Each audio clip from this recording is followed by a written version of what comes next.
La farmacopea de los Estados Unidos mexicanos es la que tiene todos los requisitos de calidad de los medicamentos. Es un documento normativo que regula los insumos para la salud en todos sus aspectos. Las farmacopeas anteriores, teníamos farmacopeas, pero se tardaba mucho tiempo entre una edición y la otra. Se publicaban cada 14 años, lo cual indicaba que la información no estaba actualizada. México ya estaba en un proceso industrial importante y dependíamos en la industria farmacéutica, dependíamos eminentemente de apoyarnos en la USP, la farmacopea norteamericana. Los americanos querían que no quieren y siguen queriendo, aunque ya son privados, que no tengamos farmacopeas, que tengamos una silla en su farmacopea, ¿no? Entonces, claro, todo eso ocasionó a que este movimiento de tener la farmacopea y la comisión permanente pues fuera ya no se podía alargar más, ¿no? Se tenía que tener.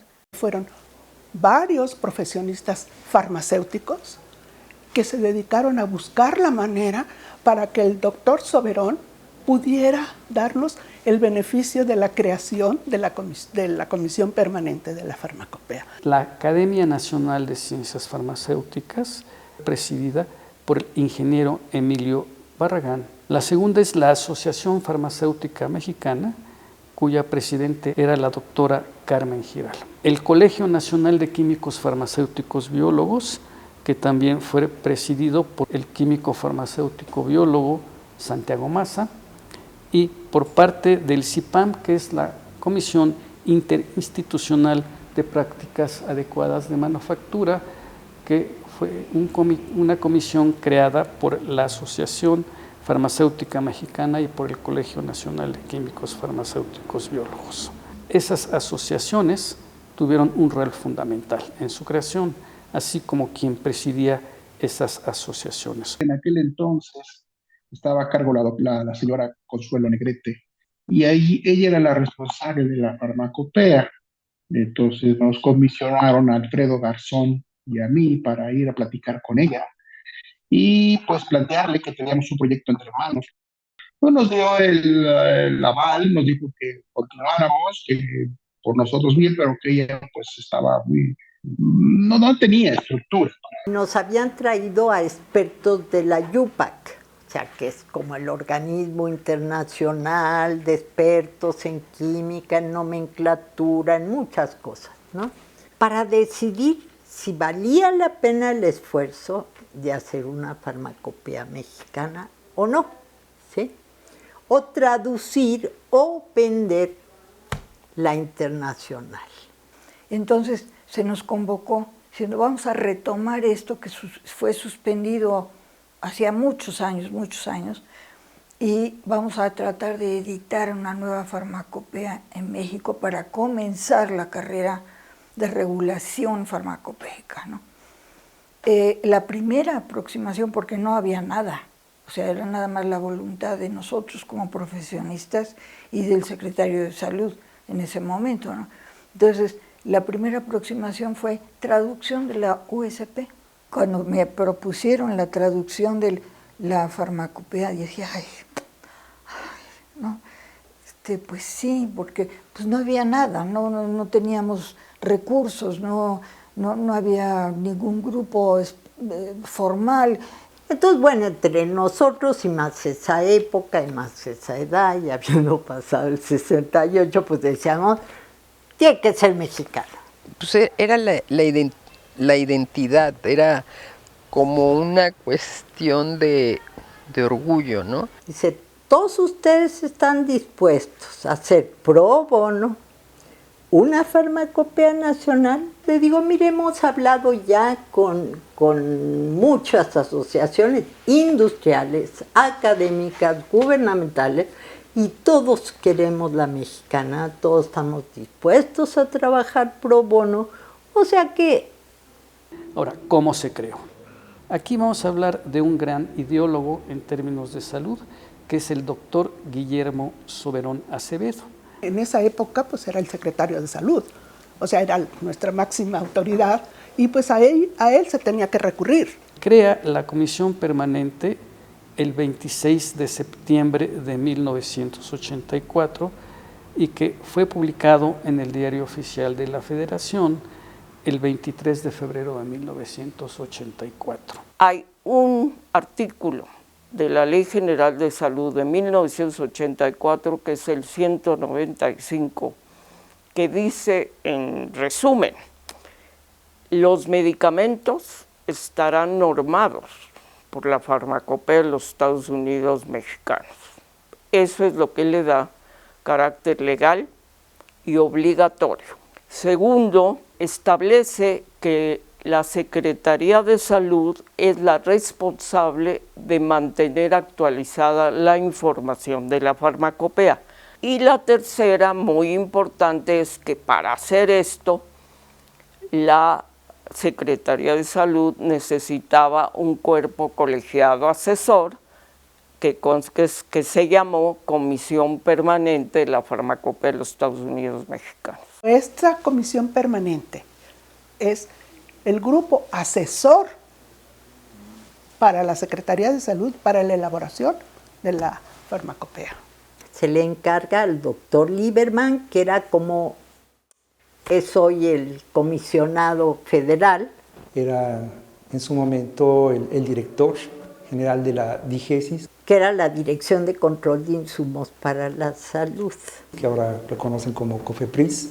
Y el subsecretario era el doctor Martuchelli. Entonces, lo primero fue atraer a expertos. Y se hizo la invitación a todas las instituciones para que enviaran representantes.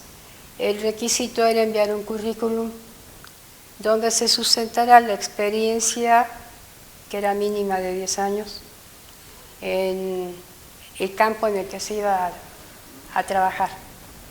Yo trabajaba para la industria farmacéutica privada, igual que varios colegas, y ahí nos llamaron, de manera que cuando nos reunimos en la Secretaría de Salud, la mayoría nos conocíamos. Así iniciaron los trabajos. Se decidió que nos íbamos a organizar los grupos de acuerdo a los capítulos que se necesitaban, que eran fundamentales para que la obra existiera. Y pues de ahí la gente que se estaba invitando, pues se tenía que acomodar en donde tenía experiencia, en donde conocía qué tenía que hacer, ¿no?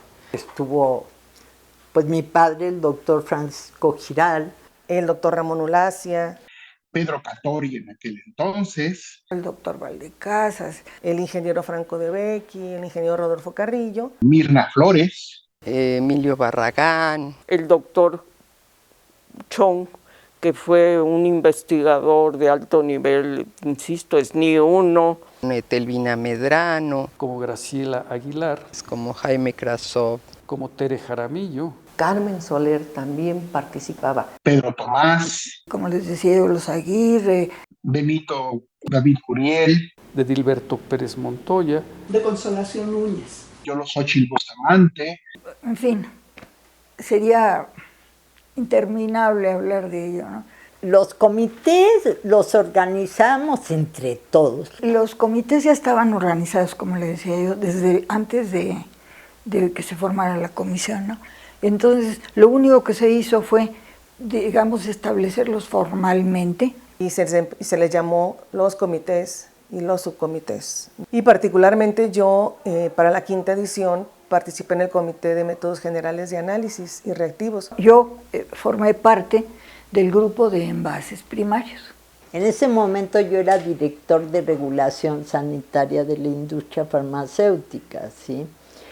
Entonces lo que pasaba era cuando no encontrábamos de aditivos, ¿no? Bueno, pues tú apareces de aditivos mientras encuentras quien venga en tu lugar, ¿no? Ya todavía hay que convencer. ¿Dónde estuve yo desde el principio como experto? En el Comité de Inclusión y Exclusión. Yo participé en preparados farmacéuticos y en pruebas de laboratorio. De entrada fue el Comité de Preparados Farmacéuticos, también estuve en el Comité de Métodos Generales. Comité de Partículas Extrañas en Inyectables.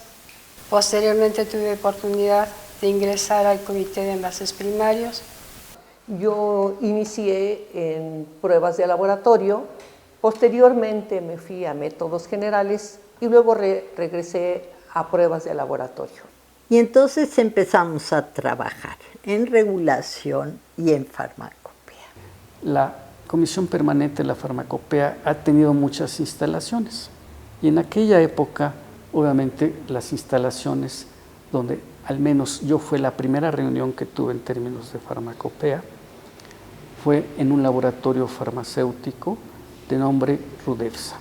Pues de Rudepsa, yo no me acuerdo si siguió Corina, pero creo que siguió Corina, luego siguió Monrovia. Al principio la sede estaba con una casa en Monrovia, en la colonia Portales, que era propiedad del ingeniero Emilio Barragán, que no las prestaba. Bueno, tuvimos primero la famosa, que era la de Liverpool, que es así es, ¿no?